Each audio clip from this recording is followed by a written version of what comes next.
Hey guys, welcome back to the channel, and today we'll be doing our biggest transfer flops in the Premier League this season. Before we get into that, don't forget to hit that like button and subscribe to the channel.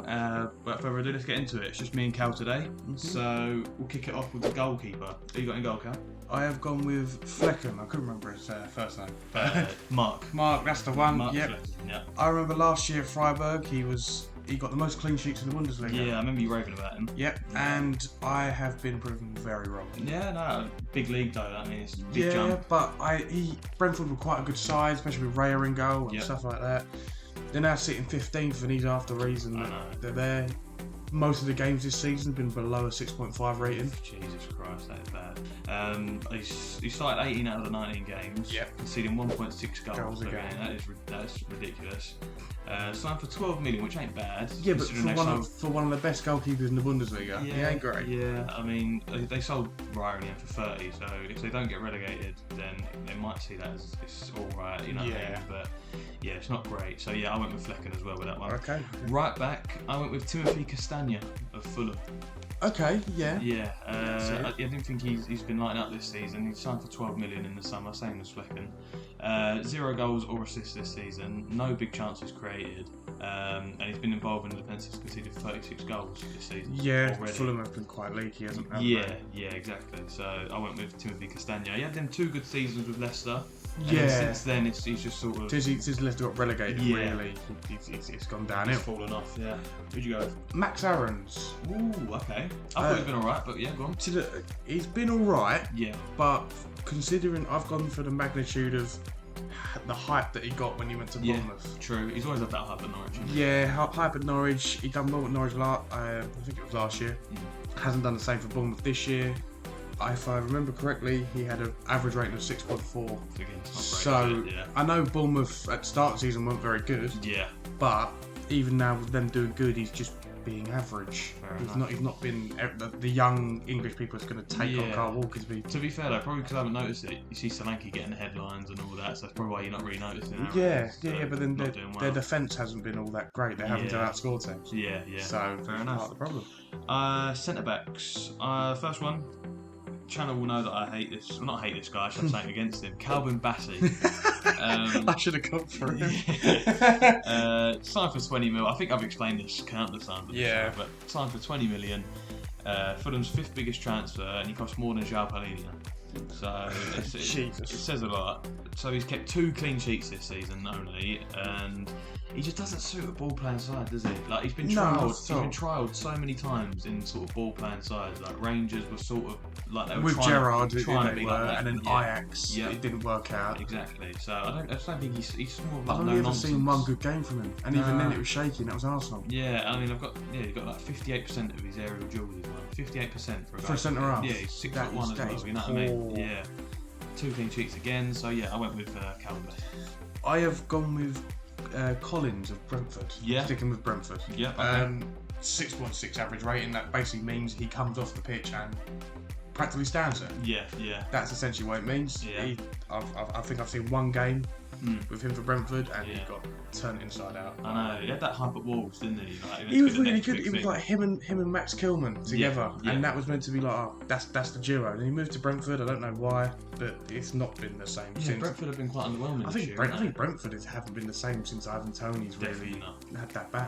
Hopefully they get back to. He should be back soon. Middle of the map. Oh no, he's soon. It's actually like a few weeks time. You never know, they could pick up form. My other centre back was Nathan Collins, so that is my other one. Cal, what's your other centre? Pau Torres. Ooh, big shout. I know. I know that he's a really good signing. He's won things, and they're doing so well, Villa. Yeah. But if you actually pinpoint what he's done, I know he's had an injury. If you actually look at his game, he gets carried by Diego Carlos every time. Yeah, he has been really good to be fair, Carlos. And you thinking of Pau Torres, he had a 6.49 average rating. Jesus Christ. Like, you think he's just sort of doing well because Villa are doing well. But he's been one of the weak links. He's one of the reasons they when they do concede, it'd be on him. Fair enough. He doesn't. Torres. Yeah. Big shout. Massive. Left back. Actually young. Ooh, okay. I don't agree with this one. Because obviously I know what your picks are, but I don't agree with Ashley Young. But go on, explain why. I don't know why you don't agree with it. I just think he's just been solid. Like you got to think he's 38 or something. Like there's only so much he can do. Do you know what I mean? But and he also I think it's like how much is that for free? It was a free from Villa. Yeah, it's from Villa. Yeah, I don't think he's not great, but no, I just don't think he's not poor. Yeah, I just don't think he's up to standard anymore. Oh yeah, fair enough. That's fine. That's my main reason. Yeah, left back I went with Nuno Tavares from Nottingham Forest. I think that more makes sense than mine. Yeah, I mean he's I don't know why Forest took the gamble on him. I mean he's shown at Arsenal that he was nowhere near the finished product, like nowhere near what Arteta wanted. It's one of them. Do they not remember what he done against Forest? I know. Yeah. When he got taken off after 30 minutes. Yeah, it's ridiculous. Like I don't remember it. Yeah, and at Marseille he wasn't great. No, there was no notable things with him. Yeah, I don't. Yeah, exactly. They don't avidly watch the French league. No, exactly. Nothing. Yeah, I went with Nuno Tavares. Midfield. So I understand you've gone with just 4. I've gone with 4 midfielders. I haven't got any sort of Wingers formation. Yeah. I mean I'll say my first one. Mason Mount found the right. Yeah. Okay. So I'll go for him. 64 million damage rate. Yeah, 100%. 100%. I don't think I've seen that man play in a United shirt. No. Me neither. He's been injured for most of it, and when he has, he's non-existent. The thing is, when people say they big up Mount, what is Mount good at? Is he good passer? Is he a good shooter? He's an old, and I think I saw Frank Lampard say this on a podcast. Oh right, yeah. He's an old school player. He gets the ball. He kind of compared him to himself. Yeah, in a sense, but obviously a lot worse version. But he's like quite an old school. He likes to challenge and stuff like that. Yeah. He likes to dribble with the ball. He does get stuck in, to be fair. Yeah. But that doesn't work at United. Yeah, because he's not a United man. Like when he's at Chelsea, it's a Chelsea boy. It works with the system they played. Yeah, he's not a great finisher. He's not a great shooter. He's not a passing sort of. You know what I mean? He's not not a finished product of any position. I just feel like he's just average. He's just good at everything. He's good at everything, but he hasn't been good at United at everything. Yeah, exactly. So I've put him in there. Fair enough. I went with Mason Mount as well. With one of my ones. Yep. We'll go on to the next one then. Moises Caicedo. I understand you've got him as well. I've got him as well. 134, honestly, something like that. It's ridiculous. Brighton took that money. Brighton robbed a living out of them. 100%. And went and got João Pedro for 30. Yeah. And ridiculous. It has been one of the worst. I think Enzo Fernandez has been a better at the 100 million. Yeah, definitely. He's trying to live up to the name after a good World Cup. I don't think Moises Caicedo has been anywhere near what he was at Brighton. He just looks so much more reckless now. He looks so much more on edge. He's like a red card waiting to it. It's like a tick time bomb. So Moises Caicedo, Mount. Also, we agreed on this one. Matthias Nunez, Man City. 45 million. We're meant to be the replacement for Gundogan, and he hasn't blazed. He hasn't been given. I feel bad for him because he's actually really good at Wolves. Yeah. And I fear that it's going to be the same as the Calvin Phillips situation. Yeah, I mean, to be fair, obviously I've watched a lot more City than you do, and I've seen a few games where he's shown his quality. Like I know it's a World Cup, but he played really well in that tournament.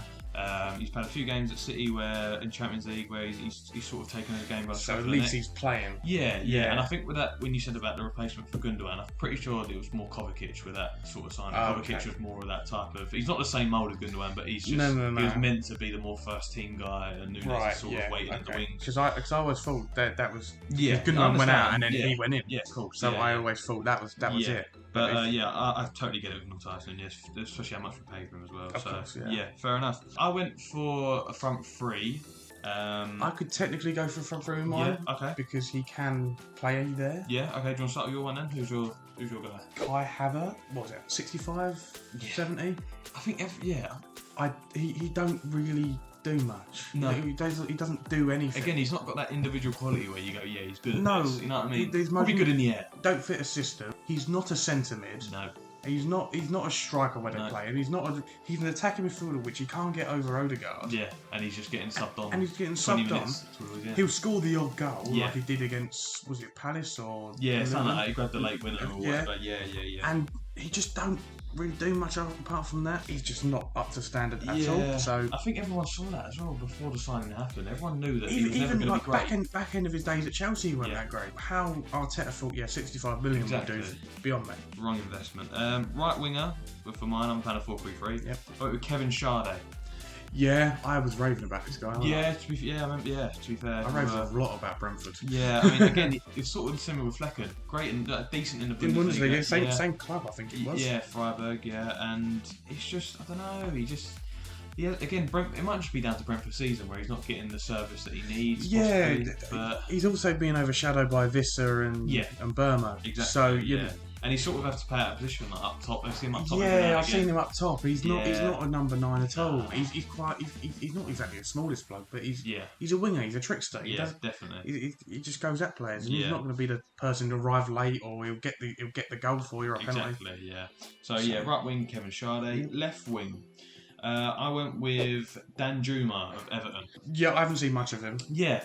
I mean, he had that spell at Tottenham, and then that transfer thing. Because he was originally meant to go Everton, rejected Everton going Tottenham, and now Everton wanted him back, and he went. I know. It was it's so just weird, crazy, and I just feel like, especially now Sean Dyche has come in, he ain't a Sean Dyche player, is he? Like, but he's not a Sean Dyche player. But then none of the Everton players, apart from Calvert-Lewin, is. But they still work well under the system. Yeah, I mean, Beto as well. You got there. He's got a different system than he did at Burnley. So I don't think any really. And I think McNeil's season as well has been great. That's probably why he's been inside. Yeah, he's been overshadowed by that. But so I went left wing Dan Juma. Who's your other attacker? Yeah, I go Raul Jimenez. Apart from the Arsenal game, that man's been a waste of money. Well, I know it weren't a big fee. No. I believe it was about 5 million, but he hasn't been the same since the head injury. Nah, again, it's, we do touch on that quite a lot. It's not his fault, but it's just the way it is. And they've been having to rely on Willian, haven't they, for their goals? Yeah, and all that stuff. And you can only rely on Willian so much because of his age. And